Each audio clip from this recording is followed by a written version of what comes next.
Ya está. ¿Listo? ¿Ya? Let's go.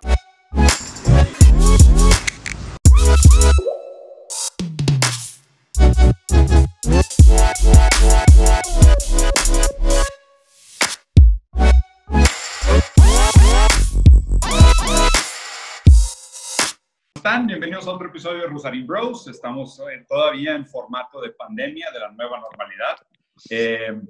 Tenemos un amigo hoy que ya había estado en un podcast, pero había estado en un podcast compartido. La verdad no es lo mismo y nos habíamos quedado con las ganas de invitarlo a platicar. Carlos Botello, muchas gracias por aceptar la invitación.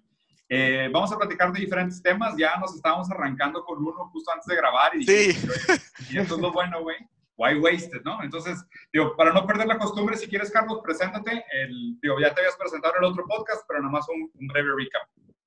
Claro, Diego y Mateos y Amaury, gracias por la invitación. Y sí, mira, yo, Carlos Botello, de aquí de Monterrey, trabajo para una empresa inglesa aquí. Fui diplomático 7 años, eso me dio, creo que, una perspectiva sobre diferentes temas relativamente interesante. Intereses personales tienen que ver con literatura, filosofía, economía, asuntos sociales. La antropología me apasiona a sobremanera. La psicología me encanta, si bien no me siento experto para nada, de hecho en ninguno de esos temas, pero pues claro. Gracias por la invitación y encantado de entrar a detalle en todo lo que está aconteciendo en el mundo, ¿no? Un fun fact, Botello me recomendó hace muchos años el de Sapiens. Él fue el que de hecho me lo prestó o me lo acabaste regalando o no te lo regresé. Y si es así, una disculpa, pero bueno. Los libros no se prestan, pero una vez que salen de tu mano básicamente ya valieron. Pero después te regalé el Fausto, ¿te acuerdas, Botello? Entonces ahí retribuí ese, fue un trueque con el diablo, I don't know. Oye, si quieres retomando el tema que estábamos platicando ahorita, Mateo subió un video ayer de este libro que estoy leyendo, güey. Okay. Que es de Yanis Varoufakis. El libro se llama Teaching My Daughter About the Economy. Y tiene un capítulo entero dedicadole a esta idea de que muchas de las carreras que se estudian hoy en día, que guían el destino de la humanidad, son pseudociencias, que digo, pues esto no es ninguna noticia muy alarmante para nadie, o sea, mucha gente se ofende, lo toma muy personal, pero pues es verdad. O sea, la verdad es que para que una carrera, una profesión o una línea de pensamiento se considere una ciencia, requiere demasiado rigor. O sea, requiere es el nuevo pensamiento Dios científico, las pruebas continuas, superar la prueba del tiempo, un network de conocimientos. Y entre estas pseudociencias, donde la gente se ofende mucho, es, pues digo, la psicología, a grandes rasgos, es una pseudociencia. O sea, tiene algunos elementos científicos y tiene algunas bases de la neurociencia, pero a grandes rasgos son interpretaciones subjetivas, ¿no? Por más que muchos pensadores trataron de hacer la ciencia de la mente, Hegel dijo que quería hacer, con fenomenología se refirió a la ciencia de la experiencia y de la conciencia. No, o sea, esa es la idea de la fenomenología, que fue difícil. Un trabajo monumental, güey, súper difícil. De hecho, ¿sabes qué? Déjame, voy a poner los audífonos porque los escucho mal y seguro yo me escucho mal también. Pues para nosotros no tan mal, pero tal vez para YouTube. Yo te oigo bien, pero sí, mejor estandarizar el audio. Yo los escucho como unos androides de los 70s, entonces ahí está, mejor. Ahí está. Sí, en los 70s habían androides. Sí, güey, ya no los quiero escuchar como androides. Entonces, digo, obviamente se han hecho intentos monumentales, güey, como el de Hegel, que de hecho también lo estoy volviendo a leer, esta idea de la ciencia de la experiencia, de la conciencia, que es lo que se llama fenomenología del espíritu, pero pues obviamente para llegar a ser una ciencia es algo sumamente complicado. Otras cosas, otras disciplinas que malamente se tratan como ciencia, pues es la economía, la psicología, alguna gente más tonta, la astrología, ¿sabes? ¿La ciencia política? La ciencia política, que no es ciencia, o sea, de nuevo, no es ciencia. Tiene algunos estatutos, algunas normas, algunos comportamientos, algunas correlaciones que superan el tiempo y están basados o usan algunas herramientas que sí son científicas, por ejemplo, la matemática. O sea, tú pudieras decir que los números se comportan de cierta manera. El problema está en usar esos números para ejemplificar el comportamiento humano o para hacer una descripción del comportamiento humano, y ahí es donde se quedan muy cortos. La segunda parte del análisis es, oye, ¿sabes qué? Y digo, esto es sacado casi directamente del libro, ¿no? Lo que dice es, y estoy muy de acuerdo, que de hecho fue algo que me provocó casi una crisis existencial, que muchas de estas carreras modernas, economía, diseño, innovación, marketing, comunicación, ¿sabes? Contaduría pública. Son carreras que están ahí no para generar conocimiento nuevo en búsqueda del avance y del progreso de la humanidad, sino que están ahí solo para perpetuar, cumplir las funciones básicas y meterse a un marco teórico ideológico de que la economía es una ciencia. ¿Okay? Entonces, de hecho, Yanis Varoufakis lo que dice es, todas estas carreras son básicamente economía, ¿sabes? Porque la economía necesita el marketing para crear una idea de valor percibido aumentado, de inflación, de percepción. La economía necesita el diseño, porque el diseño lo que hace es uso de materiales y materia prima para la industria, costo-beneficio, ¿sabes? Estética, funcionalidad, ergonomía, lo que tú quieras. Que de nuevo, no estoy Pero diciendo son para que vender, vaya, a fin de cuentas son para vender. Exactamente. O sea, tienen un propósito puramente de aumentar profits, continuar esta idea del capitalista, tal cual. O sea, neoliberal capitalista, ¿no? Y obviamente, el argumento, digo, si lo desmenuzas, si lo agarras a detalle y dices, sí, tienen algunas cosas que a lo mejor dijeras, bueno, es que te enseñan un poco de teoría de verdad, te enseñan un poco sobre comportamiento humano, en comunicación sí estudias un poco sobre cómo funciona la comunicación, pero a ver, en ese resbaladero, slippery slide de, oye, es que tiene algunos fundamentos que sí son científicos, se usan como caballo de Troya para justificar toda la mierda que viene después.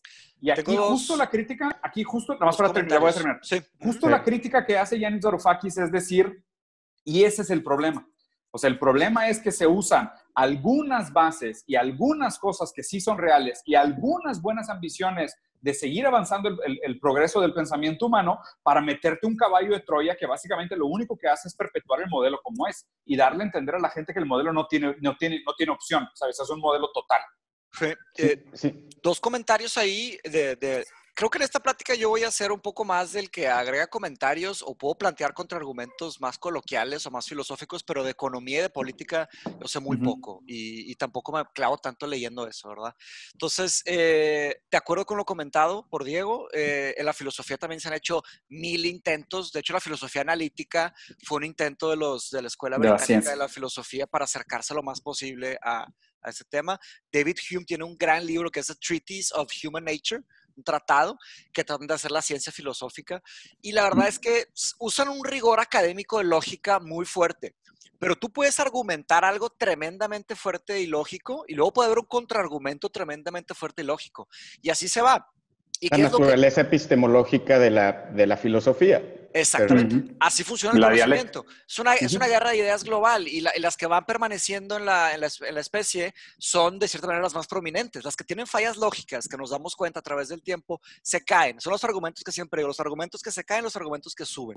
Por algo los clásicos son los clásicos, por algo seguimos hablando de Hegel, de Schopenhauer, de Hume, de Descartes, Platón, Aristóteles, todos ellos, porque son argumentos muy buenos, ¿no?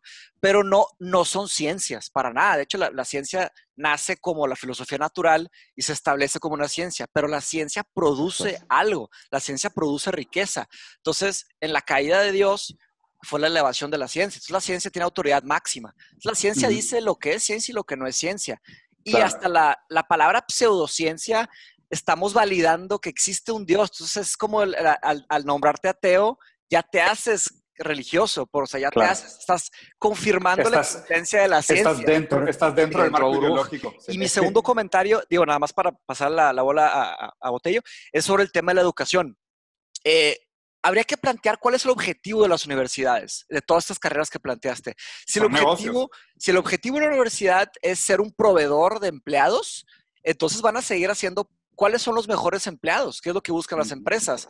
Ahora, si comparamos ese objetivo contemporáneo de la educación, claro, lo de obedecer, con lo que realmente podría ser una definición de la educación, les doy dos definiciones de educación, una de Platón y una de Nietzsche. La de Platón es, education is not the filling of a vessel, it is the kindling of a fire, ¿no? Como que el avivar una flama, el despertar esas curiosidades. Para Platón la educación era expander el consciousness. Claro. No conciencia de estoy consciente de ABC, sino que el consciousness, ese stream de conciencia, autoaprenderlo. Y para Nietzsche era liberator. Para Nietzsche era your greatest educators will be your liberators, truly. Y decía, not with spectacled eyes and fake noses, but truly liberating in the sense of liberating, ¿sabes? Entonces, por ahí son dos, y esas dos definiciones para nada están siendo utilizadas ahorita en las Pues creo que tocaste dos temas en los que podríamos hacer un podcast individual de cada uno de ellos. O sea, por un lado, por un lado el tema de las ciencias naturales versus las ciencias sociales, que creo que ahí es el tema que comentaba Diego y que Mateus también abordó. Y la otra parte es el tema del educacionalismo, que también podríamos meternos al valor de la educación en el formato en el que está ahorita o la falta de ese valor. Pero voy a atender primero el primer tema. Y lo que decía Mateus sobre la filosofía es un buen segue hacia lo que quería comentarle a Diego. Tú dices, Mateus, que la filosofía trató en algún momento de aproximarse a una ciencia natural.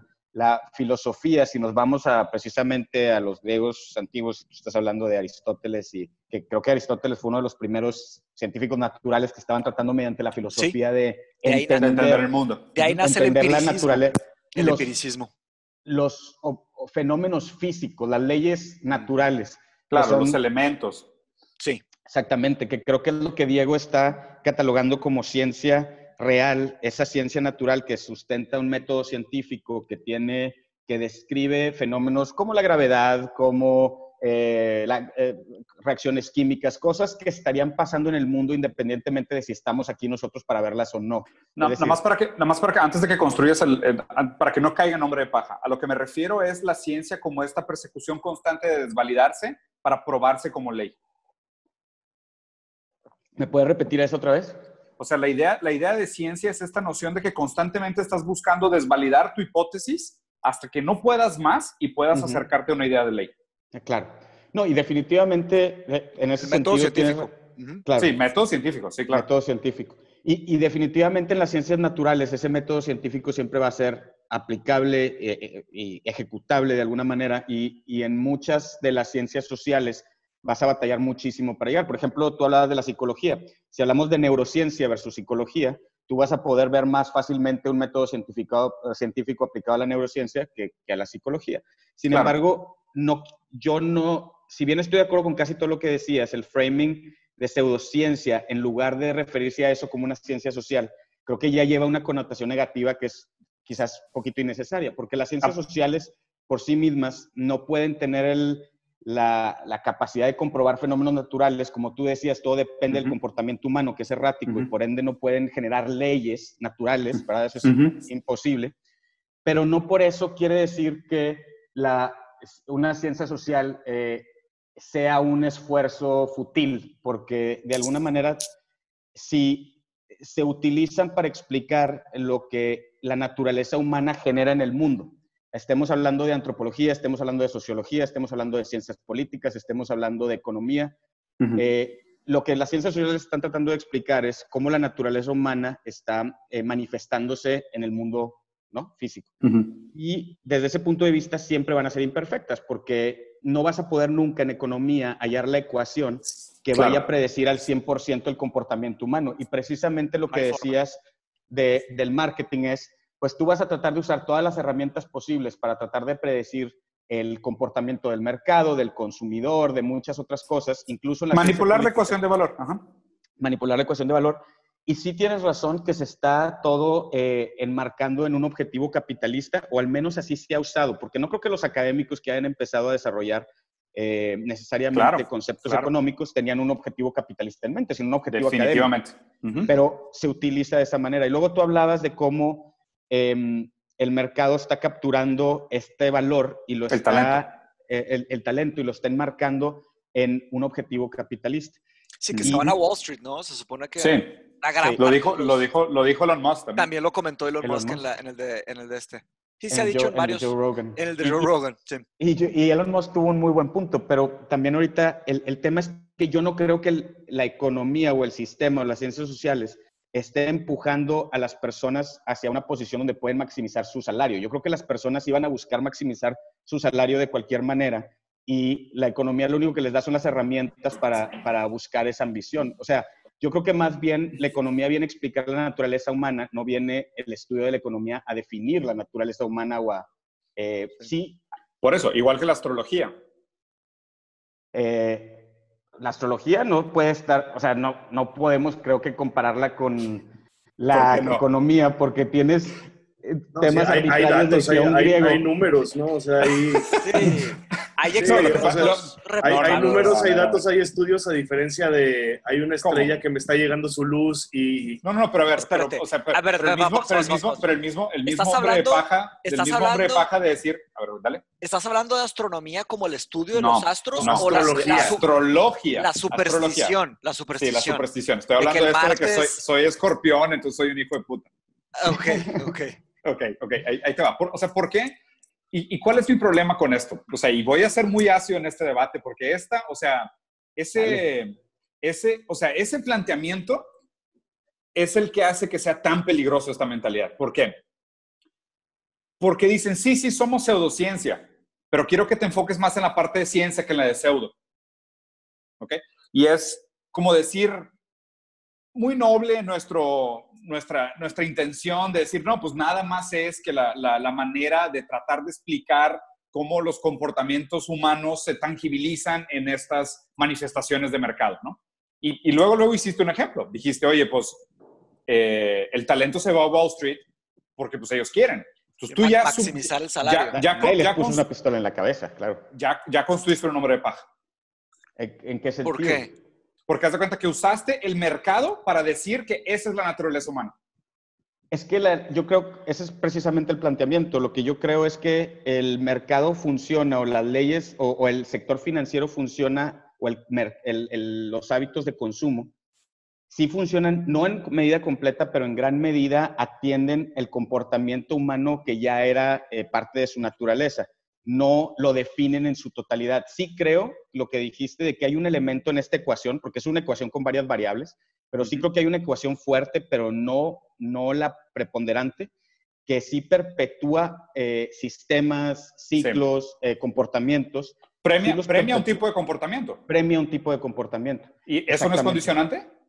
Eso sí es un condicionante, pero no creo que sea, como te digo, la única ecuación. Creo que muchas veces solamente están atendiendo algo que el ser humano ya iba a hacer de cualquier manera. Me refiero, por ejemplo, si tú tienes un talento... Pero es que ya no tienes cómo saber. O sea, ya no tienes cómo saber y ahí ya para mí se desvalida completamente como ciencia. Es como si dijeras, si existiera otra manera de que tú alcanzaras una plenitud de vida, felicidad, bienestar, trabajando con algo que no tuviera que hacer con dinero, ¿tú crees que existiría tanto talento en Wall Street?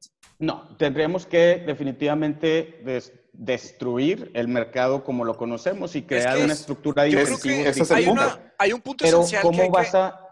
Perdón. Sí, no, estabas terminando. Si quieres, termina. Güey.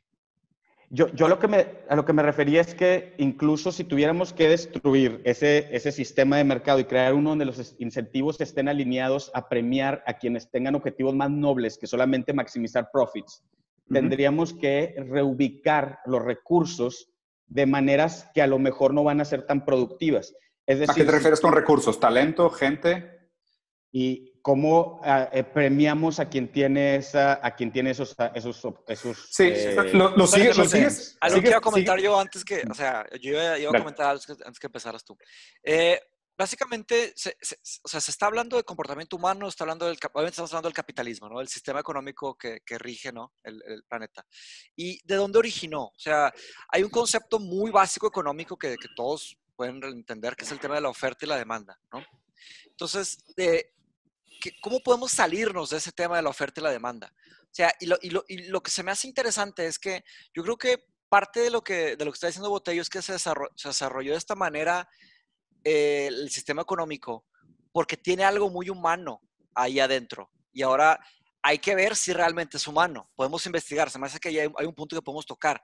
¿Qué pasa con la sobrevivencia de la especie? O sea, imagínense los hunter-gatherers, ¿no? Y imagínense el tema de oferta y demanda en esa época. O sea, cuando hay 5 personas, 10 personas, 15 personas, claro que ahorita estamos hablando de 7, 8 billones de personas, pero ¿cómo distribuyes en tu pequeña sociedad o en los núcleos familiares de esas tribus en base a lo que hay? O sea, empieza la agricultura. Después, ¿cómo detienes ese tema de oferta y demanda? O sea, empiezan a haber pequeñas guerras, se empiezan a segmentar y hay una cierta oferta y una cierta demanda. ¿Eso es capitalismo o no es capitalismo? Esa sería mi pregunta. El comercio entre tribus, ¿no? O sea, No, eso es comercio. Eso es comercio. Ok, eso es entonces trueque. estamos de acuerdo que el trueque va a seguir existiendo. Sí, pero el problema no es el trueque. El problema no es el trueque, es el mercado, ¿no? De cierta manera. Oferta y demanda a nivel global. No. A ver, ok. Hay 4 grandes movimientos. Ahí hay que frenarnos. Okay. Hay 4 grandes movimientos que hay que entender de cómo ha evoluido o cómo ha sido la evolución de esta idea del trueque. ¿Okay? Al principio el trueque era producto. O sea, tú tienes plátanos, yo tengo papas, y es de que yo quiero plátanos, tú quieres papas, ¿cuántas papas equivalen a cuántos plátanos? Era producto. Empiezan a formalizarse las estructuras ya no nomádicas, o sea, empieza el sedentarismo, inventamos la agricultura, lo que hablaba pues de hecho, Yuval Harari. Sí, exacto. Haz de cuenta, nos empezamos a conformar y empieza a haber la necesidad de un representante común para igualar el precio de las cosas o el valor representativo de las cosas. Entonces el mercado se transforma en producto, dinero, producto. Dinero puede ser conchas de mar, puede ser rueditas de cerámica, puede ser doblones de oro, puede ser dólares, lo que sea. Pero es producto, dinero, producto. Yo tengo ovejas, tú tienes una casa, ¿cuántas ovejas son una casa? O sea, para eso necesitamos algo de intermedio que nos diga a cuántas cosas de oferta equivalen a cuántas cosas de demanda. ¿Okay? A medida que crece la economía y entramos a los primeros institutos de industrialización, o sea, la sociedad industrializada, existe esta idea de la capacidad productiva y de la acumulación de dinero. Entonces la gente ya no parte de producto, la gente parte de dinero. Y hay otro cambio fundamental, que es el dinero se vuelve un fin, no un medio, sino que la idea ahí es cuando ya la ambición humana o la condición humana ya está modificada por lo que el mercado te exige. O sea, no porque lo que tú eres, es que, a ver, si tuviéramos que definir qué es la naturaleza humana, pues estaríamos hablando de otra cosa, pero no estamos hablando de esto. Estamos hablando de qué tanto realmente el mercado es una representación de lo que es el humano. Ni nosotros sabemos lo que es la naturaleza humana, como para decir que construimos un mercado que lo refleja. ¿De qué estamos hablando? Entonces, el tercer movimiento es dinero, producto, dinero. ¿Por qué? Yo ya tengo acumulación de dinero, de capital, de bienestar, lo que tú quieras, y el objetivo se vuelve en lo que dijo Mark Twain. La persona que cree que el dinero lo puede lograr todo, hará todo por el dinero. Entonces, el tercer movimiento es dinero, producto, dinero, en donde todavía estamos a grandes rasgos. El problema es que ahorita ya se empiezan a ver los indicios de una cuarta etapa. La cuarta etapa es dinero, dinero, donde ya no hay productos intermedios. ¿Qué son qué? Los productos bancarios. Oye, te presto lana con intereses. ¿Qué significa prestarte dinero con intereses? O sea, no hay ningún producto de por medio. El dinero es tanto medio como producto y aspiración también. Claro que eso no es nuevo, pero para que generes... siempre ha existido, o sea, ha existido desde Pero para que logres tus objetivos de emprendedurismo o de adquisición de bienes que a lo mejor no puedes pagar de contado. O sea, me pregunto que si la gente que tiene más de $100 millones sigue pensando en para qué quiere los 200 millones. No, okay. Pero... Entonces, estamos de acuerdo, entonces. Sí. Estamos de acuerdo que se vuelve un fin en sí mismo. Sí, pero creo que ahí también hay que agregar un caveat a esa parte. Se vuelve un fin en sí mismo precisamente por la naturaleza humana, porque la acumulación de riqueza se vuelve acumulación en otras palabras. De poder. De libertad, de control, de todo. Entonces solamente estás atendiendo.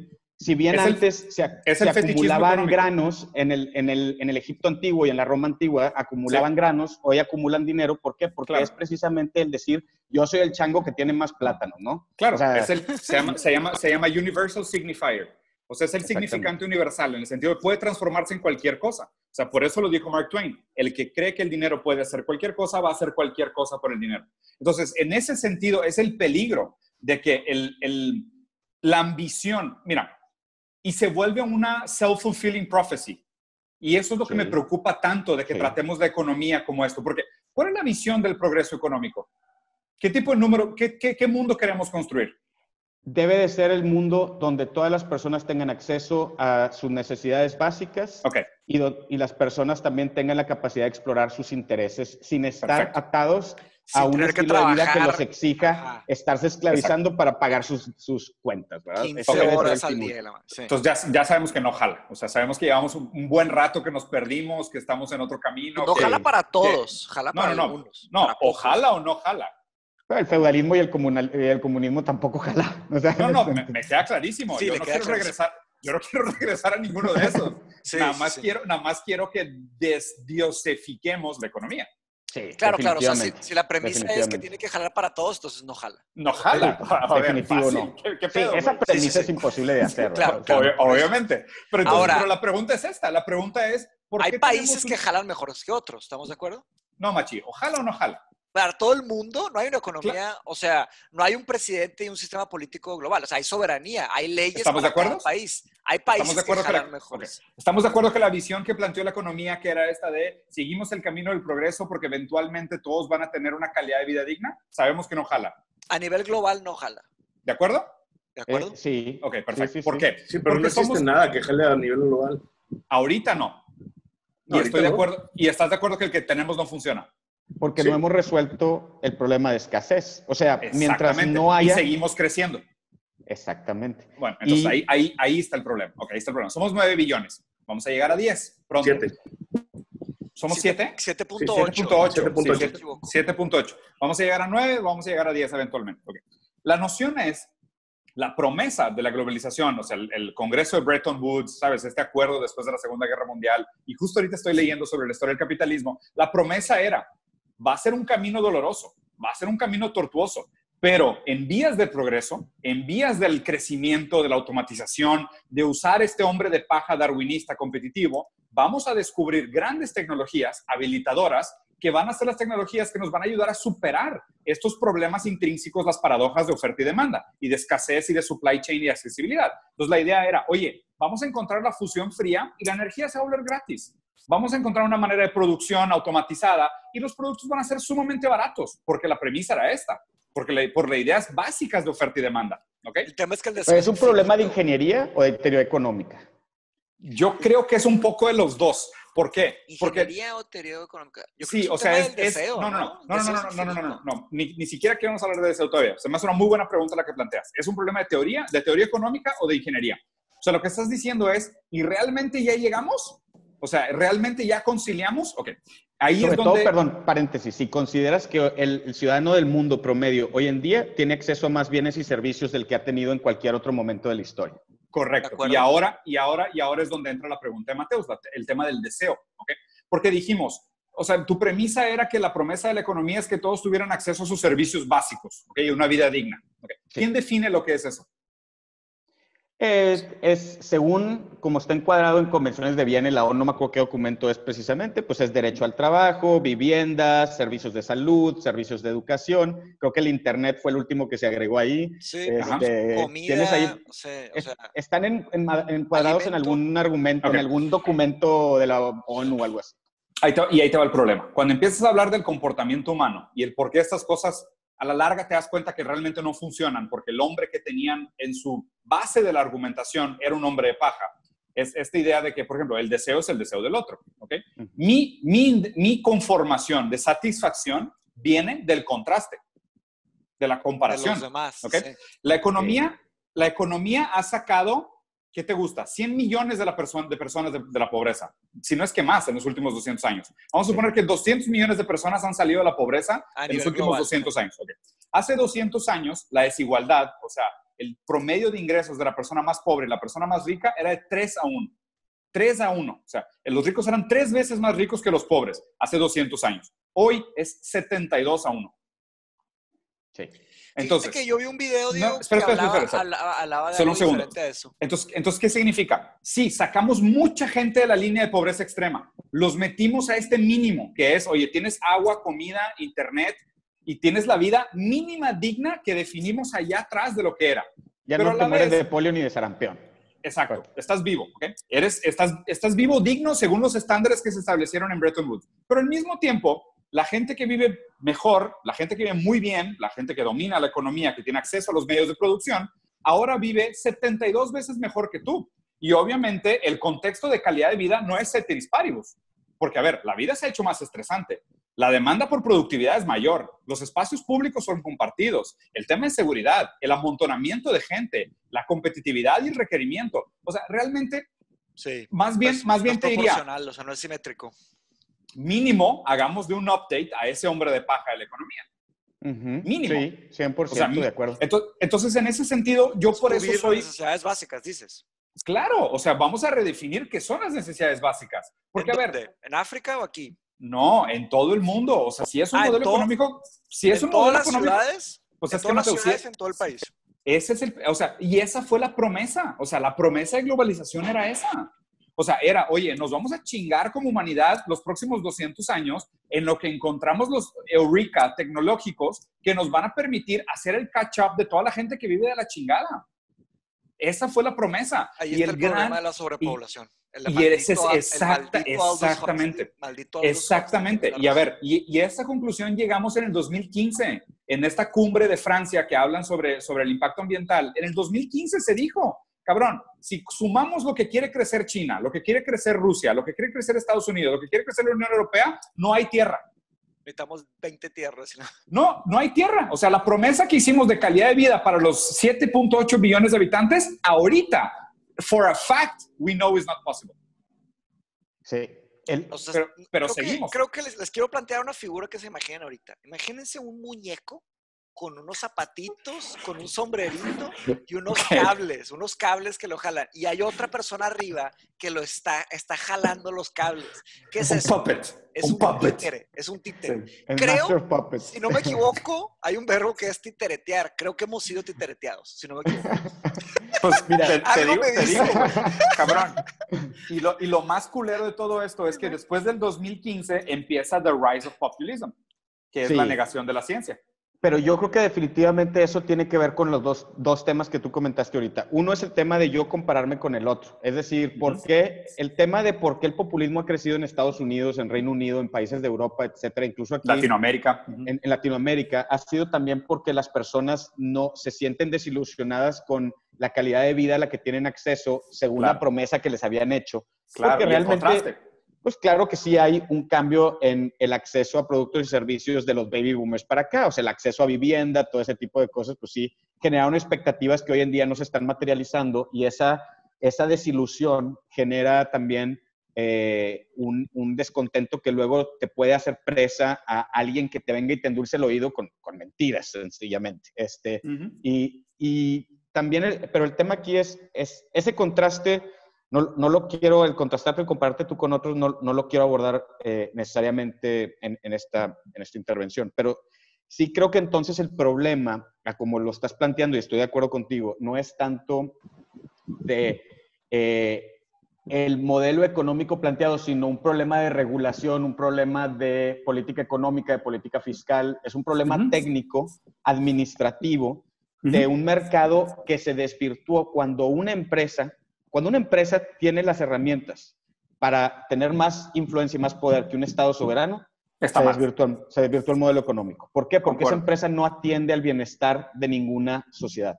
Segundo, cuando una empresa tiene la capacidad de acumular lo que acumulan los grandes conglomerados de hoy en día y no le exige a la autoridad redistribuir ese capital de manera que genere valor a la sociedad, también tienes un error en la política fiscal, económica. Concuerdo. Son desviaciones administrativas que requieren mejor regulación, que requieren, por ejemplo, hay una teoría, lo comentaba con Mateus, de hecho el otro día offline, no sé si han leído un libro que se llama Capital in the 21st Century o algo así. Creo que claro, el de Piketty. El de Piketty. Sí, que dice, pues mira, mientras estemos tasando el ISR más alto que el Capital Gains Tax, vamos a estar premiando a quienes redistribuyen capital y vamos a estar castigando a quienes generan valor en la economía. Que esto se liga al argumento de Elon Musk de decir, oigan, párenle todos a estudiar finanzas, métanse por favor a ciencias computacionales, ingeniería y empiecen a producir, y no solamente a producir, sino a materializar esta promesa de que con los mismos recursos o con menos recursos podemos generar más bienes o más servicios. Más bienestar. Entonces, yo sí creo que el sector financiero en muchos aspectos, no todos, yo por ejemplo me dedico a la estructuración financiera y creo que facilitamos cosas que de otra manera no podrían suceder en la vida real, como buses eléctricos en la calle, como sistemas de metro, como otras cosas que se necesitan, que a veces no son financiables, una estructuración lo permite. Pero sí creo que, por ejemplo, quienes están ahí jugando en Wall Street todo el día, que están nada más viendo como dice Elon Musk, ¿a quién le quitas capital para ponérselo a alguien más o algo así? Claro. Pues es un trabajo de casino y estar pensando en forwards y están pensando en eso, solamente le estás tasando el costo de esos servicios o productos financieros como si fuera un casino, básicamente. Claro. Se quedan con un cut de cada movida. Por eso digo, o sea, Wall Street es el cuarto modelo, el de dinero. El que tú haces, Botello, si no me equivoco, todavía es dinero, producto, dinero. Porque estructurar planes todavía es buscar la manera más eficiente de estructurar el financiamiento y el resultado de un producto. Y de un proyecto que de otra manera quizás no podría ser. Te pongo un ejemplo básico. Hoy en día hay una carrera en toda Latinoamérica, que la van ganando Chile y Colombia, por cierto, de ver cómo se desplegan más buses eléctricos en la calle, buses que no contaminen, que sean cómodos y accesibles, que la gente se pueda subir, que inviten a la gente a dejar su coche en su casa y a subirse al transporte público como se hace en Estocolmo o en Londres o en muchas otras partes. ¿Por qué no se detonan esos proyectos? Precisamente porque tienes para... El costo de inversión de esos buses, el costo de la infraestructura para echar a andar una operación de bus eléctrico, todo eso es carísimo. Tan alto que tienes dos opciones. O cobras una tarifa impagable para el ciudadano promedio y entonces no le estás haciendo un bien al ciudadano promedio. Claro. Como Chile. Como Chile. O vas a tener que tener un subsidio tremendo gubernamental a ese proyecto. Claro. Y el subsidio pues, sale de un erario público al que todos pagamos mediante impuestos. Entonces, pero te doy mi perspectiva de cuál es el problema de este tipo de cosas. O sea, está el costo de oportunidad del dinero. Por eso estos proyectos son inviables o son tan complicados. Porque el que es el dueño del dinero, el que es el dueño del capital al principio, dice, mira, yo le podría invertir a esto $200 millones, pero ¿tú qué ROI me estás prometiendo? Dependiendo del ROI que tú me prometas, pues yo lo voy a comprar contra Wall Street. ¿Se hace o no se hace? Sí. No, tengo la opción de Wall Street. Y a Wall Street le vale madre el bienestar y los buses y el bienestar de la gente y cuánto vaya a costar el boleto final. A mí lo que me interesa es el ROI. En un mercado global, la peor de las prácticas de alguna manera delimita y afecta las mejores de las intenciones. Pero y hablando de política económica y metiéndome al tema técnico, si tú tienes un banco central como la Fed o como Banxico con una política de tasas interbancarias tan bajas, precisamente lo que están incentivando es que los inversionistas puedan entrarle a esos proyectos esperando menos retornos. Y te voy a dar otro ejemplo, y estoy de acuerdo contigo en que la ambición o la avaricia desmedida nunca va a fomentar el bienestar social. Sí, los proyectos que ayudan a la sociedad. Por ejemplo, en el Reino Unido, el sistema de transporte público, por ejemplo, tú a la hora de presentar tu proyecto, tú tienes que disclose, tú tienes que evidenciar cuál es la utilidad neta y el ROI de ese proyecto. Y estás capeado. ¿Por qué? Porque porque estás prestando un servicio público. Excelente. Tú no eres un capitán de industria que está generando el nuevo iPhone o la nueva... Excelente. Lo que tienes que hacer es decirle a la gente, tú vas a prestar un servicio público y por ello tienes... el 10% acreedor. Como cap. Exactamente. Tú dime qué tan eficiente puedes hacer tu empresa para que llegues a ese ROI y le saques el mayor provecho. ¿Necesitas más del 10%? Realmente no. ¿Necesitamos ganarnos márgenes del 40% en un negocio? No, o sea, lo que tú tienes que hacer es generar un negocio donde estés. Yo sí creo que todos los limitar la avaricia. Limitar la avaricia, pero también tienen que estar encaminados a generar bienestar. No a maximizar la acumulación de riqueza. Capital. Y eso no es necesariamente en contra del capitalismo. Es ¿Cómo se le llama eso? Capitalismo consciente. Espera. ¿Limitar la avaricia no es estar en contra del capitalismo? Es únicamente regularla. Es regular. ¿Y el hombre de paja darwinano que solo depende de la competencia? No, pues estás todavía compitiendo, pero le ponen nada más porterías más angostas de cada lado. O sea, ahí no concilia. O sea, o tienes un mercado desregularizado que fomenta el darwinismo social, o le pones un ningún mercado es desregularizado. No hay ningún mercado que sea desregularizado. Pero esa es la intención. O sea, la promesa era que esto jalaría increíble si fuera completamente desregularizado, porque el mercado se autorregularía. No, pero no existe nada, porque si no, pues tendrías externalidades ambientales. O sea, si no ya hubiera destruido el medio ambiente. Concuerdo contigo. Entonces, entonces hay que ser como muy específicos en hacer la distinción en dónde empieza el capitalismo y lo que es economía. O sea, porque son cosas distintas. O sea, yo estoy de acuerdo y tratando de conectar todos los puntos, ¿no? O sea, mi crítica a la economía no era tanto a la economía como estudio, a los intelectuales, a las grandes universidades, a lo que es la teoría económica, a lo que son las políticas económicas, las internacionales y las públicas. Eso es una cosa. El comentario estaba específicamente como a las carreras tradicionales de economía y lo que se espera tradicionalmente de alguien que se acaba de graduar de economía. Sí. Y obviamente también era un estereotipo, es una generalización, pero a grandes rasgos lo que te dicen es, oye, yo te puedo decir, podrás cambiar lo que quieras de tus proyectos, menos el hecho de que tienen que generar ganancia. Sí, y el sistema educativo, digo, ya podemos brincar al segundo tema que puso Mateos, que era el educacionalismo y el tema del sistema educativo, Pues es que pero hacia eso ahí va, sí podemos, ese sí es un tema definitivamente. O sea, el sistema educativo, yo sí tengo muchísimas críticas contra cómo está, cuál es el formato del mismo, y como dice Mateos, muchas universidades, no todas, pero muchas universidades están concentradas en producir en masa empleados, no están fomentando el pensamiento crítico, la innovación, de hecho, la disrupción. Y sí, yo trabajé en un, allá cuando estaba en Londres, trabajé en un, ¿cómo se llama? Un coworking space, pero se dedicaba al impact investment, ¿ok? Que era, o sea, era un coworking space tipo un WeWork chiquito, ¿verdad? Pero básicamente todos los proyectos, más bien, no aceptaba ningún tipo de persona, aunque sea un individuo o un equipo de trabajo, no aceptaba a nadie que no esté trabajando en un proyecto que tenga un impacto social. Y claro que es muy delicado eso, porque ¿cómo vas a conseguir un angel investor que nada más le dices, oye, no te voy a prometer $5 por cada dólar, te voy a prometer $2 y 3 árboles plantados por cada dólar, algo así? Claro. Entonces, es muy difícil juntar capital al nivel que juntan los grandes, de que Uber... A eso me refería yo con la reubicación de recursos en el ejemplo que ponía Diego. Si podemos alinear los incentivos para que las personas ganen en función de cuánto bienestar generan, exactamente. Ahí tendríamos una economía que promueva el bienestar, es la economía acumulación de capital. Yo le he dicho muchas veces a la economía roja. Está la economía verde, que es el tema de la ecología. La economía azul, que es el tema de Blue Ocean y usar más física que química. Pero la economía roja es una economía humana, o sea, es una economía emocional. ¿Y sabes por qué es roja? ¿Cuántas gentes matas? ¿Sabes por qué es roja? Yo siempre le he dicho roja. Nadie me dijo que se llama roja. Yo le inventé. No, pero debería de ser, porque lo importante es la comunidad. Pues sí, o sea, el corazón, lo que sea. ¿Cómo? Claro. Vergas, por USSR y la madre. Sí, por comunismo. Ojete. Sí. Es que es usar una palabra nueva. Alguien tiene que inventar una palabra nueva. Por eso me gusta tanto hablar del terrestrialismo. Sí. O sea, por eso me gusta tanto hablar del terrestrialismo. La bandera de Rusia.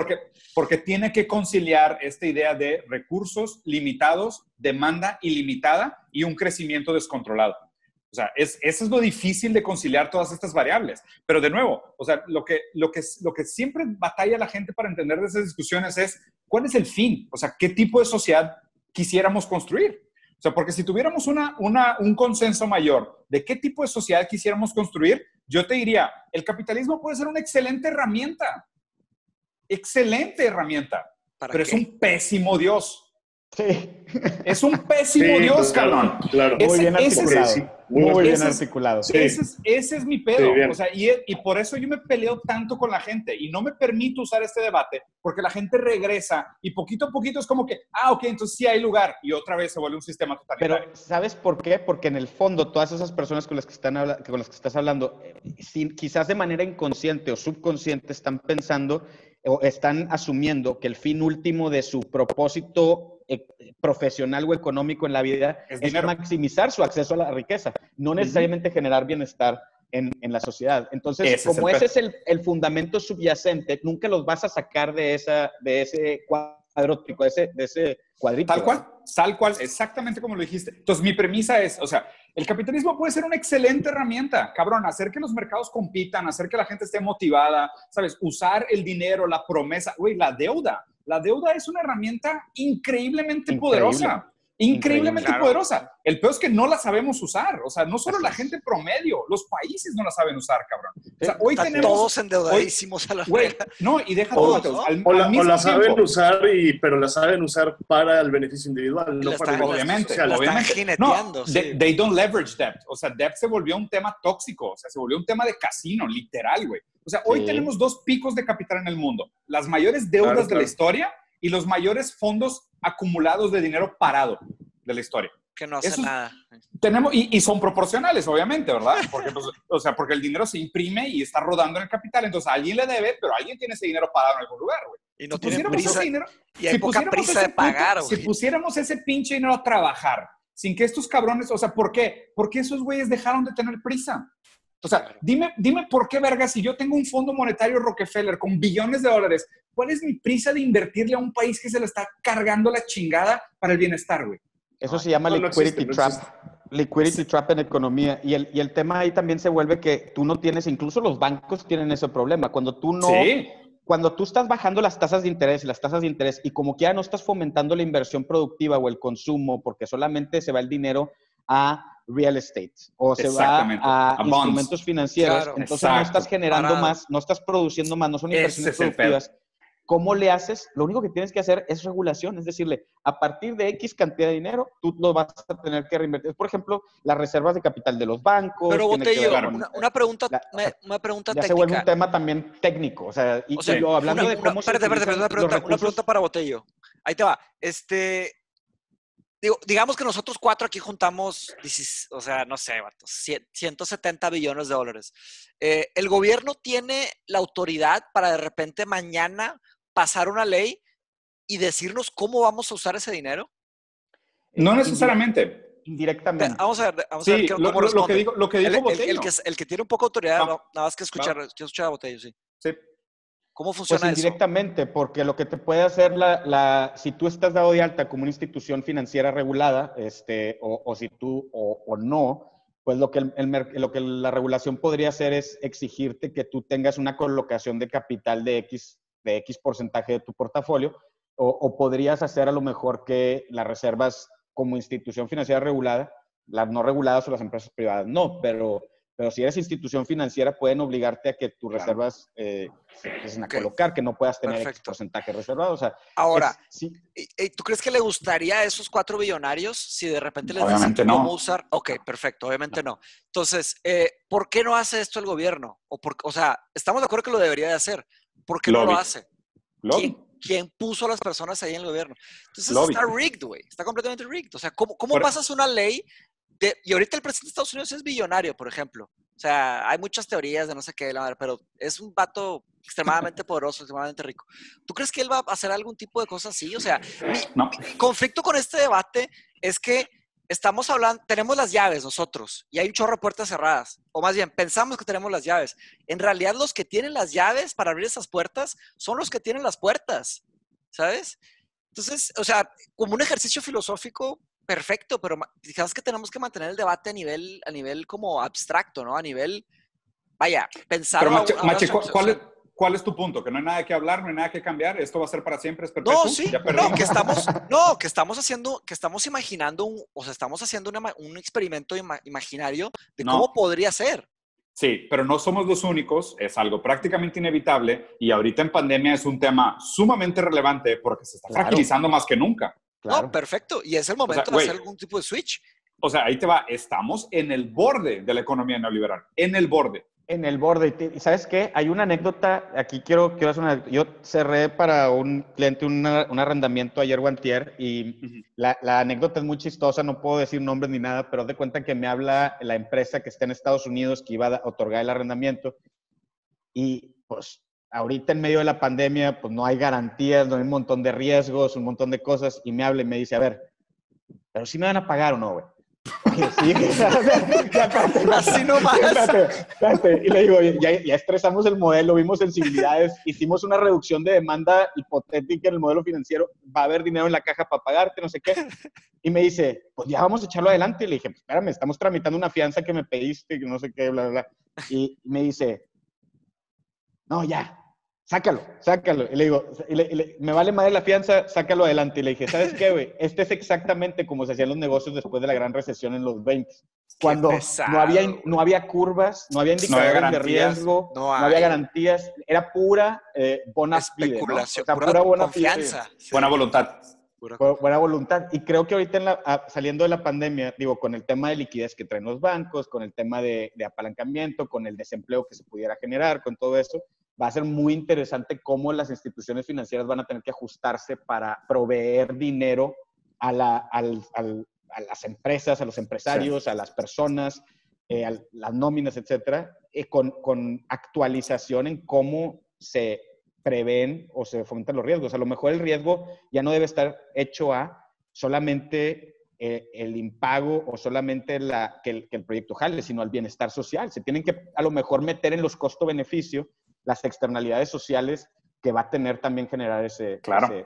O sea, yo veo dos grandes cosas, Botello. O sea, para mí son dos grandes premisas y me gustaría saber tu opinión sobre las dos. O sea, primero necesitamos un entendimiento mayor desde la economía del costo real de la ganancia, ¿sabes? O sea, de las implicaciones reales de la ganancia, Sí. ¿sabes?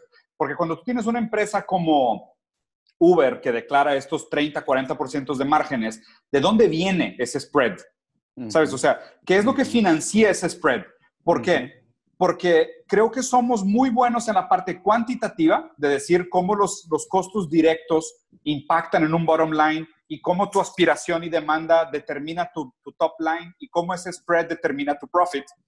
Somos muy malos viendo lo cualitativo que se degenera para subdiciar ese surplus value.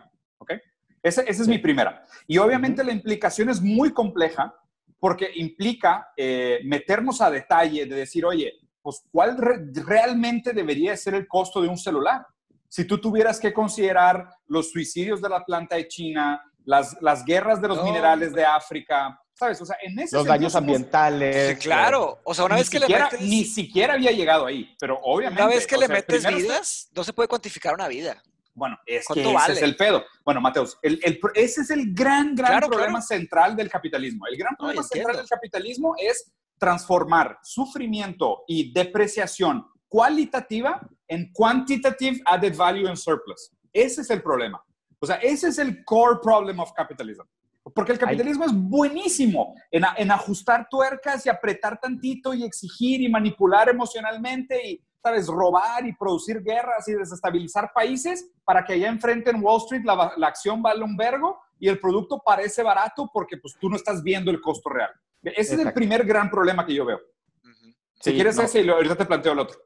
Hay un instrumento en la estructuración de proyectos financieros que se llama, o sea, un estudio de costo-beneficio que tiene una metodología diseñada por un brazo ahí técnico, no me acuerdo si es de la Secretaría de Hacienda o de la Secretaría de Economía, algo así. Es una metodología, tú lo haces y ese costo-beneficio incluye todo el modelo financiero, las proyecciones de ganancia, etcétera, pero también incluye un análisis de las externalidades negativas que tú estás diciendo y puedes meter ahí también, o a lo mejor a la hora de definir el valor de ese proyecto puedes cuantificar esas externalidades negativas e incluirlas como parte de lo que el proyecto debería atender.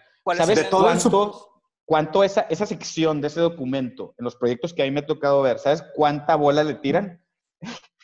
Cero. Ni la revisan.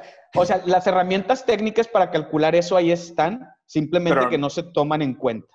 Y se deberían de tomar en cuenta 100%. El valor de la gasolina debería reflejar lo que la externalidad ambiental genera de salud, etcétera. Sí, pero al mismo tiempo, si tú estás en una posición de administración pública, si tú eres alguien que decide sobre esas cosas y tú sabes que el bienestar de un país es una ecuación de 100,000 variables y sabes que los efectos de moverle a una son quizás incalculables, sí, te da tanta preocupación quererle mover a, por ejemplo, decir, oye, de la noche a la mañana vamos a cambiar el precio de la gasolina para que refleje la externalidad negativa ambiental y lo que eso impacta en el sector de salud, de tal forma que le ponemos ahí un IEPS, 300 empresas. Le ponemos un impuesto adicional y ese se va directito al sector salud para atender problemas respiratorios, por ejemplo. Claro, se muere gente mañana. Pero es el problema del trolebús, ese mismo del COVID, donde por cualquiera de los dos lados que te vayas generas un daño, donde si tú le mueves ese precio de la gasolina, vas a generar una serie de impactos negativos también en la vida de las personas. Pero entonces literal estamos parados viendo el trolley.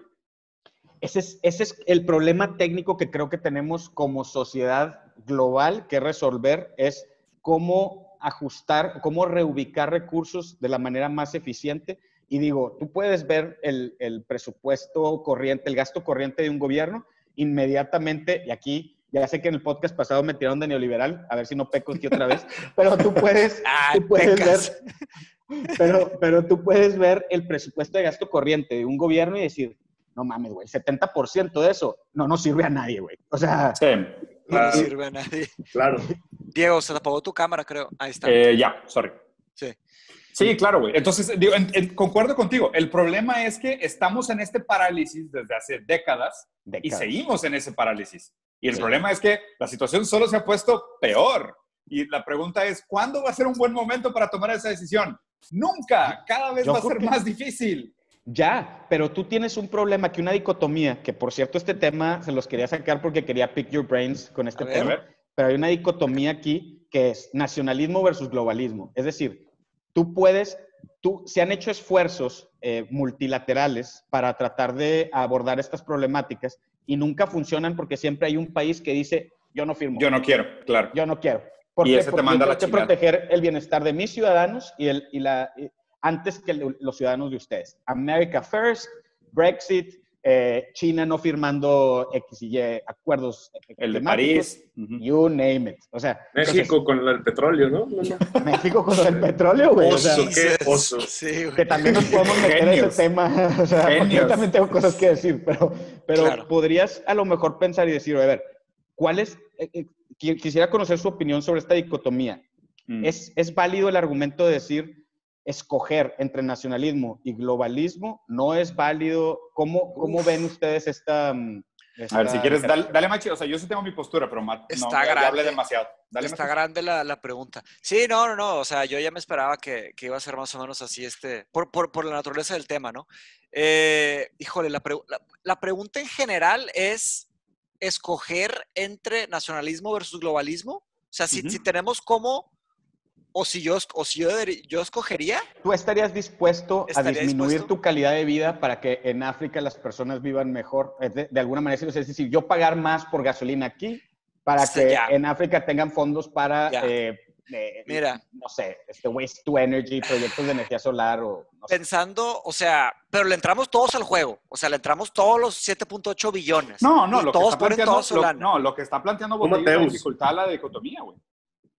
Claro. O sea, es la problemática. O sea, de esta idea o sea, la fantasía de la soberanía nacional, esta idea completamente arbitraria de aquí acaba mi país y lo que yo haga en este pedazo del mundo no afecta el resto del mundo. Y de acuerdo, pero a lo mejor yo creo que nosotros nosotros cuatro como una clase media liberal, si quieres, para mí sería muy fácil decirle, van a subir 2 pesos a la gasolina. Está bien, dale. Sí, está bien. Pero se me hace difícil que los millones de habitantes de México, muchos que ganan menos de, creo que 15,000 pesos al mes, el 70% casi de la población gana menos de 15,000 pesos. ¿Cómo les vas a vender a ellos? Decirles, oye, pero ya. Si quieren, para estructurar un poquito y no estarlos interrumpiendo, para hacerlo un poquito más formal, dale, si quieres, o sea, Amaury, si quieres terminar tu raciocinio, luego yo agarro 2 minutos y luego Diego ya arranca. No, yo ya estaba acabando. O sea, me parece que a nosotros nos podría parecer fácil decir que sí. Creo que es muy difícil vender una idea así sobre todo a países como México. Es que, ok, de acuerdo. Y por ahí se mencionó una palabra clave que creo que es en este debate, la soberanía.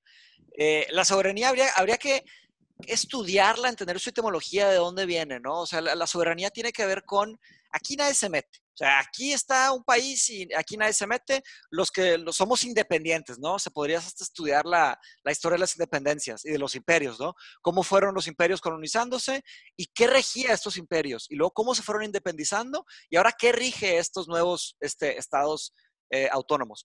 Cuando preguntamos una pregunta sobre nacionalismo versus globalismo, estamos planteándola desde qué postura. O sea, la estamos planteando como si ya tenemos poder global, digamos que sí. Entonces ya tenemos poder global, entonces podemos decir qué es mejor, nacionalizar o globalizar.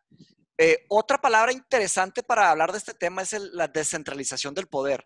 Yo creo que hay algo intrínsecamente peligroso del poder, en donde cuando se acumula demasiado poder en pocas manos, se pone difícil. ¿Por qué? Simplemente por un tema de espacialidad y un tema de cultura. Uso el ejemplo de Brasil, sí, soy brasileño, pero se aplica bien para lo que estoy platicando. En Brasilia es donde se acumula el poder político de Brasil. Pero si tú agarras una persona de Brasil, del mero norte, un nordestino, y lo comparas con una persona del mero sur, hay muchas diferencias. Entonces, ¿qué le da autoridad a una persona definir lo que le va a pasar a los 300 millones de habitantes, perdón, los 200 millones de habitantes de Brasil? Entonces, entiendo la atractividad de descentralizar el poder. O sea, como de cierta manera lo que es Estados Unidos. O sea, el poder descentralizado tiene beneficios. ¿Me explico? Entonces, ahí, ¿a qué voy con todo esto?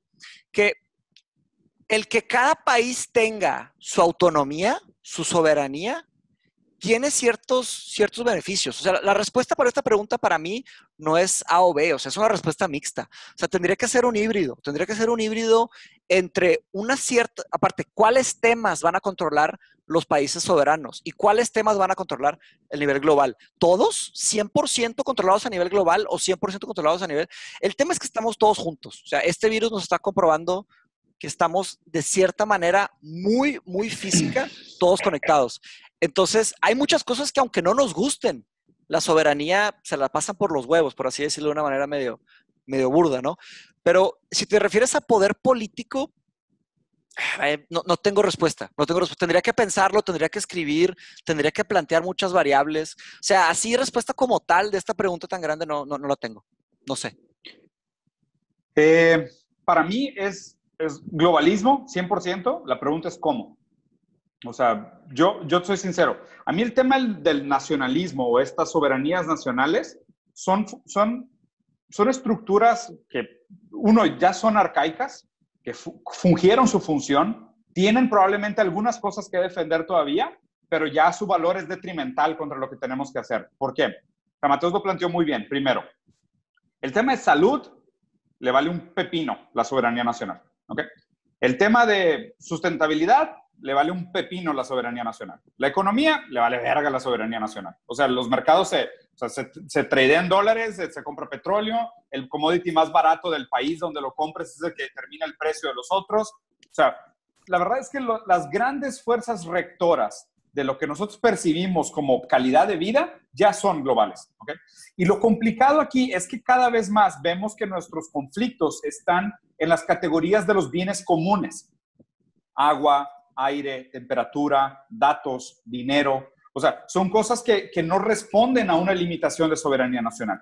Y al revés, o sea, parece que la soberanía nacional se ha usado artificialmente. Ahí se apagó tu cámara, bro. Sí, perdón, me entró en la... Parece que el tema de soberanía nacional se ha usado artificialmente para sostener este globalismo desregularizado. Porque, o sea, mi opinión es lo que necesitamos es un globalismo regularizado.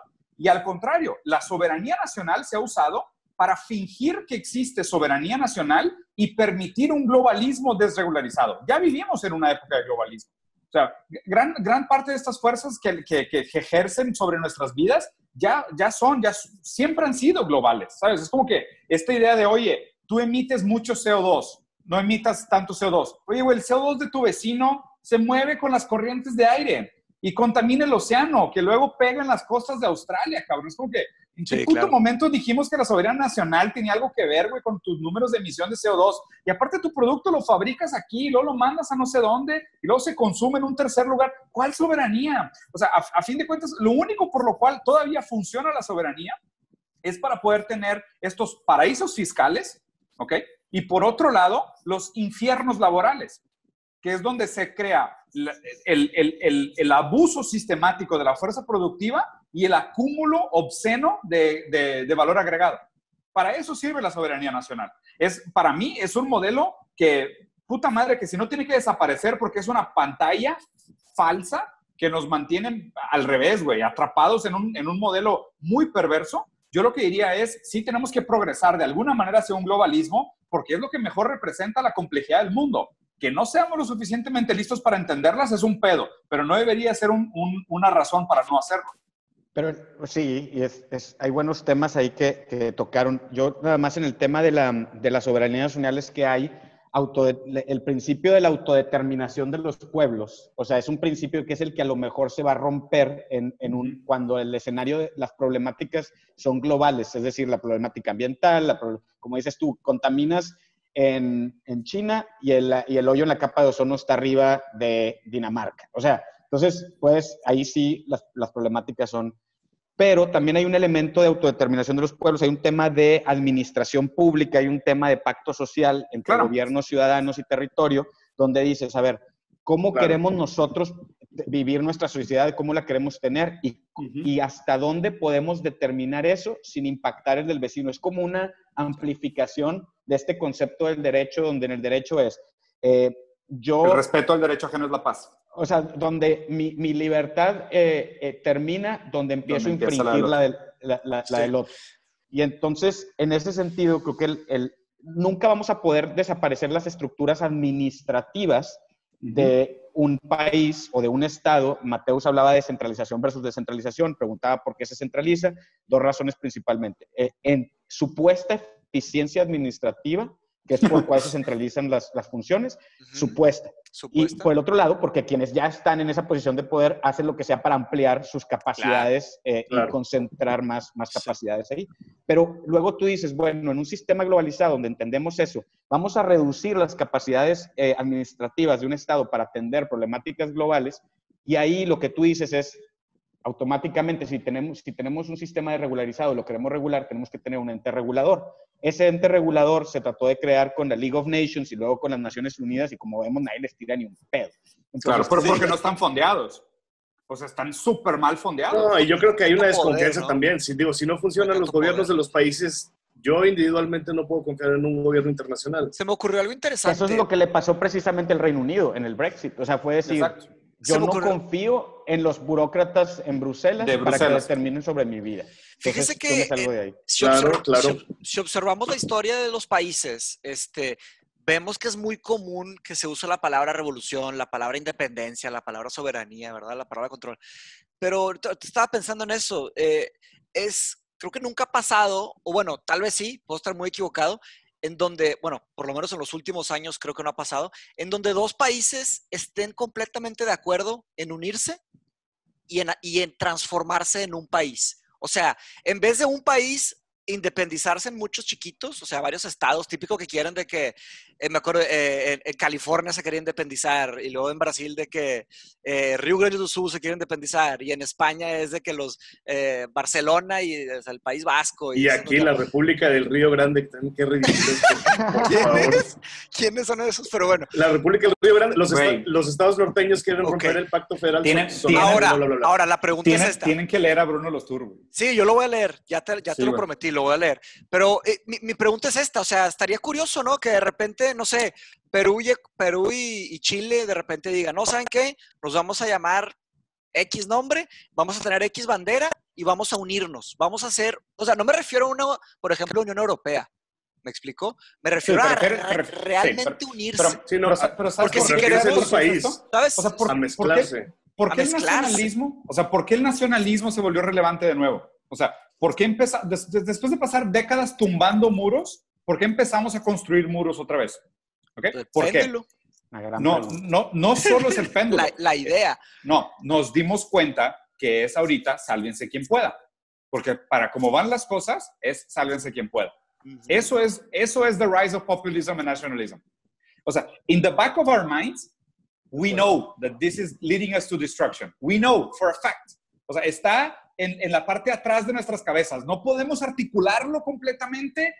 Sabemos que esto es de puta, se va a acabar, es mucha gente, son muchos ricos, muchos pobres, hay poco dinero, hay pocas cosas, ya no hay tanta tierra, cada vez hay menos agua, vivimos bien amontonados, la gente se está poniendo bien progresista con su sexualidad y su individualidad, ya no quiero convivir con nadie, prefiero escaparme al mundo digital. O sea, como que en el fondo de nuestra mente, cual sea tu articulación, tú sabes que esto va a acabar mal. Entonces, ¿qué haces? Proteccionismo. Es de que, güey, pues yo y los míos. Primero, sí, después los otros, cabrón. Sobrevivir. Entonces, ese pensamiento individual social, güey. Bueno, pero ahí la pregunta es, Carlos, o sea, ¿ese era desde el principio o lo obligamos a eso? Porque, a ver, yo puedo ser a toda madre, a menos de que le pongas una pistola en la cabeza a mi hijo. Este concepto viene desde Descartes y Hume, ¿no? El noble savage contra el... Yo soy de la idea, yo siempre he sido un pesimista por naturaleza, pero un pesimista... que asume ese pesimismo y luego creo que valora el hacer el bien dentro de una situación pesimista. Yo soy de la idea... Pero nichiano. Creo que era Hume el que lo decía, que yo pienso que la naturaleza humana es una naturaleza por el proceso evolutivo que vivimos en la sabana africana y como simios y como sapiens y lo que tú quieras, es de precisamente reglas de la selva, sálvese quien pueda. Escuché en algún podcast y luego lo escuché también de ti, la analogía del jardín en lugar de la selva, y creo que es una analogía fantástica hacia dónde tenemos que transitar. Fantástica me refiero en sentido positivo, no ilusorio de la palabra. No, claro, o sea, es la analogía correcta. Es la analogía correcta y que debemos de llegar hacia allá. pero precisamente para que no sea una selva y sea un jardín, tú necesitas, pues, oye, vete, aquí me voy a poner bien Jordan Peterson, que por cierto no es mi favorito, pero me voy a poner bien Jordan Peterson a decir que me voy hasta atrás en la Biblia y dice, oye, el primer güey que mató a alguien en el jardín del Edén, rúmbenle todo. O sea, ¿por qué? Porque nunca vas a tener un jardín donde alguien no diga, oye, y si aquí donde nadie me ve, me como o sea, me chingo esto, o me robo esto, o me friego esto. O sea, la mentira en la sociedad. Porque esa es la naturaleza humana y tenemos que regularla, medirla. Y espérame, y la naturaleza humana no es la de un noble savage, es la de a mayor educación, y tú puedes ver correlaciones donde a mayor nivel educativo, menor la disposición o predisposición a actuar de manera egoísta. Individual. Ajá. Individual. Pero ¿sabes por qué? Pero ahí hay carnita. No, pero es eso, o sea, es la mentalidad de escasez. O sea, lo que pasa es que cuando tú estás en mentalidad de escasez, tomas puras malas decisiones. Exactamente. Entonces ves, o sea, el contexto hacia el hombre. El hombre está regresando, sí, el contexto hacia el hombre, pero el hombre sin educación, si tú entiendes el juego, dices, ¿para qué lo juego? Mejor me salgo, o sea, si ya sé qué es lo que estoy haciendo mal y qué es lo que está propagando o generando falta de bienestar o miseria, pues entonces yo no participo de ese juego. Pero si tú no lo sabes... Ceteris paribus, tienes una buena casa, una buena familia, no te falta comida, no te falta seguros médicos. Pues es que hay muchas definiciones de eso. O sea, si consideramos la economía como Dios... Pero si no tienes herramientas académicas para procesar y analizar el mundo, no tienes herramientas de educación, no tienes herramientas intelectuales para entender cómo funciona una sociedad, para entender cómo funcionan el movimiento de capital, para entender un montón de cosas, vas a retraerte a las únicas herramientas que tienes. Y si no tienes supervivencia. Sí. Nada más mi comentario. O sea, si consideras la economía como un dios y el dinero es Dios, o sea, el capitalismo, o sea, ahora lo que hemos estado usando, tú puedes ser agnóstico, o sea, tú puedes ser ateo. O sea, claro, hay muchísima gente que vive una vida súper modesta y no tiene esas aspiraciones que tenemos nosotros. Pero somos ateos en el mismo sentido que dijiste al principio. O sea, el Dios más perfecto que existe es el Dios que niega el ateo. No, o sea, ser objetivamente que te importen más otras cosas. O sea, quitarte ese resentimiento de encima, güey, y hacer otras cosas, güey. Sí, machi. Pero ¿te acuerdas que hemos platicado de que las personas más inteligentes del mundo, pues acaban no queriendo comprarse el iPhone más verga? Sí, pues, sí, claro. Y eso es lógico. Claro, güey, o sea, nada más te sales y ya, pero, o sea, permite. Pero lo difícil es controlar esos deseos dentro de un mundo que está constantemente interrumpiéndote. Ok, ahí está. Ni siquiera quiero desvirtuarme porque, a ver, o sea, y tan fácil como, güey, y toda la gente que no puede trabajar. Pues es que, vato, ahí estás hablando de algo muy grande, güey. O sea, pues es un tema... No, está hablando de tu sobrino y la madre. Como que... Por eso, estás hablando de algo muy grande. No, o sea, yo no estoy hablando de nuestros... el Estado precisamente por eso es necesario. Pues hay un chorro de gente que nace y se muere con 3 años, 4 años. Por eso. Pero el tema es que, güey, a medida que avanza, que hay más gente, que hay más competencia, que hay automatización, la capacidad de que tú tengas de algo que agregar el valor al sistema económico es cada vez menor. O sea, el agujero entre la clase alta y la clase media es cada vez mayor. La clase media cada vez más se parece a la clase baja. Pero digo, o sea, por eso mismo dije lo que dije hace rato. O sea, estamos hablando a un nivel filosófico intelectual. No estamos usando ejemplos. O sea, no trates de llevar el tema a un nivel personal ni a un nivel real. O sea, lo que estamos tratando de plantear son planteamientos intelectuales. Y sí, estoy de acuerdo que necesitamos idealizar las cosas. La persona que se le ocurrió la educación gratuita, cuando primera vez planteó, ¿sabes que fue en Austria? El que planteó, dijeron, pero no solo loco, estás completamente estúpido. Pero lo logró, en un cierto nivel lo logró. Pero la primera persona que lo planteó es tachado como un loco, como un estúpido, ¿sabes? Claro. Entonces, por eso la importancia del pensamiento crítico es plantear escenarios completamente ambiciosos en el buen sentido. Exactamente. Entonces, no necesariamente tenemos que traerlo a cosas personales. Un par de cosas. O sea, primero, el tema del educacionismo que mencionaste, Botello. O sea, el tema es, sí, estoy de acuerdo contigo. Mientras la gente no tenga esa capacidad, ese pensamiento crítico para ver otras cosas, van a regresar a sus instintos más básicos, más primarios, más voraces, más animales. ¿Okay? El problema es que entonces, pues estamos de acuerdo. Lo primero que hay que resolver es la desigualdad. Porque el factor número 1 determinante para que una persona absorba conocimiento nuevo es su calidad de vida. Yo creo que más que la desigualdad es la pobreza, ¿eh? Es que la desigualdad no es solamente la desigualdad de las cuentas de banco, es la desigualdad debería de ser al menos de acceso a oportunidades. Porque una persona que nace sin los recursos o sin el acceso a recursos... Nunca puede ser. Sí. Nunca podría a lo mejor salir de eso. O sea, lo que tenemos que generar es una igualdad de oportunidades mediante ciertos sectores que tienen que socializarse, como el de la educación, como la salud. Como y las ventajas que puede tener alguien que lleva generaciones de buena nutrición y demás desde mucho antes a alguien. Por eso para mí es mucho más eliminar la pobreza más que la desigualdad. Tal cual. La desigualdad va a haber, estoy de acuerdo que se está saliendo de control. O sea, no hay argumento ahí. Es una locura ahorita. Sí. Pero trabajar en la pobreza. Lo primero es subir el piso. Subir la línea de la pobreza. Okay. El tema es la inflación. O sea, tendríamos que medir entonces pobreza en términos de acceso a servicios, no en términos de ingreso. Porque ese es el problema. Claro. O sea, güey, ¿te acuerdas lo que hizo Lula en Brasil? O sea, Lula cuando entró como presidente de Brasil dijo, yo saqué a 10 millones de personas de la línea de pobreza. Y lo que hizo fue decir que la pobreza no eran $13, eran 12. Sí, claro. Y también les dio muchos pescados en vez de enseñarles a pescar. Puede manipular la estadística, ¿verdad? También es una reverenda mamada. Pero a ver, entonces el tema de la educación es que sí, estoy de acuerdo que hay que hacer una inversión muy grande para que el ser humano pueda hacer su mejor versión, si tú quieres verlo así, o si pueda mínimo no tener que ser tan hijo de puta tan seguido, pues cabrón, edúcate. Estar scamming people. Te educo, no me estoy pasando de lanza contigo todos los días, no tienes que llegar a la triste decisión de darle postre a uno de tus 2 hijos, porque no te alcanza, ¿sabes? Mínimo, si no te pongo en esa condición, estoy seguro que no se te va a antojar tanto matar. Perfecto, ok, muy bien. Estamos de acuerdo. No sé si es igualdad, no sé si es pobreza, discutible. Estamos de acuerdo que por ahí va primero. Entonces, imagínate que si dijéramos así, ¿sabes qué? El cap de aumento de fortunas es el 2% al año hasta que mínimo toda la población del mundo no tenga un ingreso promedio del proporcional al 10% del promedio global. ¿Okay? Entonces, perfecto. Nadie puede ganar más o acumular más a menos de que todos los de abajo se empiecen a acercar a los de arriba, en términos porcentuales. Sería lo de Margaret, sería realmente ejercer lo que dijo Margaret Thatcher, que era de que sube la ola y suben todos. O sea, sería enforce it.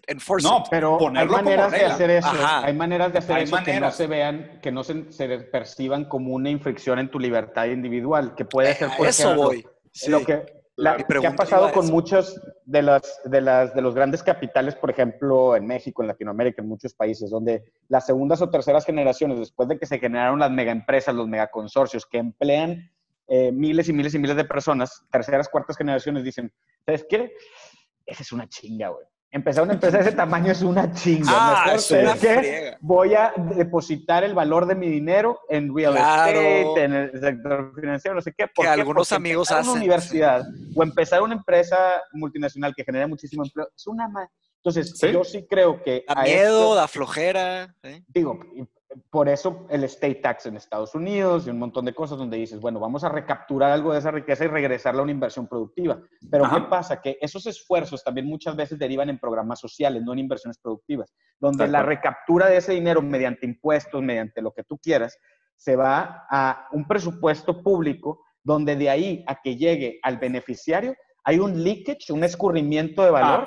Increíble. Bueno, espera, que aquí usaste una palabra clave, la productividad. ¿Requerimos más productividad? No, a lo mejor la palabra clave, a lo mejor la palabra correcta no es productividad, pero inversiones que generen valor en la sociedad. Es que ese es el problema. El problema es cuál es la visión. Claro. Es eficiencia. Porque cuando tú usas productividad, tú ya revelas que tu posición subjetiva es todavía la del progreso. Es todavía la del crecimiento tecnológico. I stand corrected, porque sí acepto que ese es un término que tiene una connotación que yo no quería utilizar. Ese es el problema. El problema es que mucho de esto todavía se usa con esta idea de no, lo que tenemos que hacer es usar la economía como un motor de productividad, de incremento de productividad. Pero a ver, 30% de la comida de Estados Unidos acaba en la basura. Y del otro lado del mundo, 300 millones de habitantes están muriendo de hambre. ¿Cuál productividad? Compadre, vamos a empezar una empresa que lleve esa comida que se está echando a perder en menos de un día refrigerada a África y que nos deje dinero y que alguien pague por ello. ¿A quién le interesa? Es un problema de ingeniería, a lo mejor. No es rentable. O sea, no llega rentable a África. Pero ¿por qué no puede ser subsidiado por el gobierno de X país africano, por ejemplo? Ahí sí estoy 100% de acuerdo contigo. Pero el problema es que no es rentable. Y esa palabra, rentabilidad, es la que nos está dando la madre. Pero para eso está el gobierno. El gobierno viene a proveer todo lo que no es rentable en el mercado. Me refiero, por ejemplo, a todas las torres de CFE que tú ves en los entornos rurales, donde ningún capitalista va a ir a poner una torre de CFE. El gobierno dice, yo voy a llevar luz al pueblito de mero arriba de la Sierra Gorda de Oaxaca. Porque yo soy el único que puede hacer eso porque es una inversión social. O sea, es una inversión que no regresa el dinero, güey. Es como los trenes. Se tiene que hacer. Sí, y yo quisiera ver más de esas acciones. Por eso, los programas sociales... Pero, sin el Estado. Es que ¿quién va a administrar? Puedes quitarle el nombre de Estado, güey. Necesitamos un ente regulador que a lo mejor no sea el gobierno. ¿Por qué? Porque el problema del Estado... Sí, y qué huevo, ya me voy a tener que ir... Ya sé, chingado. Pero ese es el tema bueno, güey. Pero, siguiente plática. Pues pero déjame nada más comento que ahí en ese tema, el Estado tiene un problema que si tú el Estado estaba diseñado para ser un administrador, regulador y mediador de conflictos en una sociedad relativamente libre. Es decir, yo distribuyo la recaudación de impuestos para construir carreteras, para poner una policía, para poner una cárcel, para poner la infraestructura de agua, para asegurar esto y aquello, la salud y lo que tú quieras.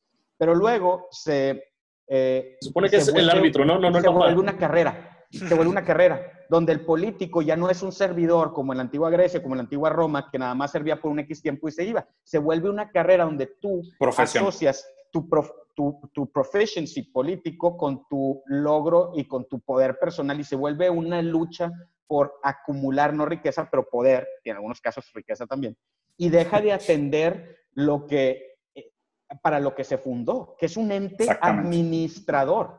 Exactamente. Es un ente administrador. Entonces, ahí es donde podríamos empezar a reubicar recursos para generar bienestar en la sociedad de manera mucho más.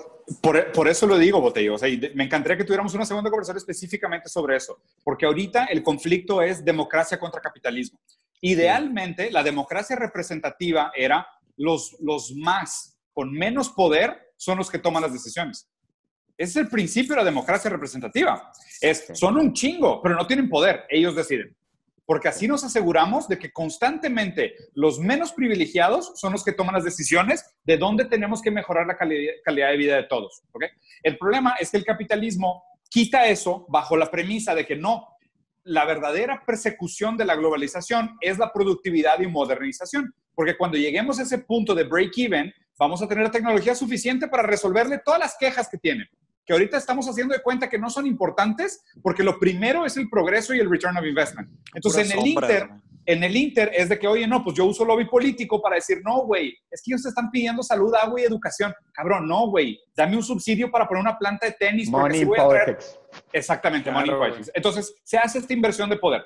¿Por qué mi premisa es, lo ideal sería que buscáramos un sistema globalizado, progresivo, terrestrial, representativo sin Estado, ¿ok? La idea de esto es, imagínate, güey, vamos a suponer, en lugar de taxation tenemos un fondo, y esto no lo planteé yo, lo planteó el economista güey, Varoufakis. Sí, dijo, güey, tenemos un fondo donde el 10% de todo el equity de todas las empresas del mundo está ahí, 10%, ¿ok? Está en un fondo que es un encrypted, que se regula solo y al final del año redistribuye lo que haya generado de profit de ese 10% de todas las empresas del mundo en todas las cuentas de banco del mundo.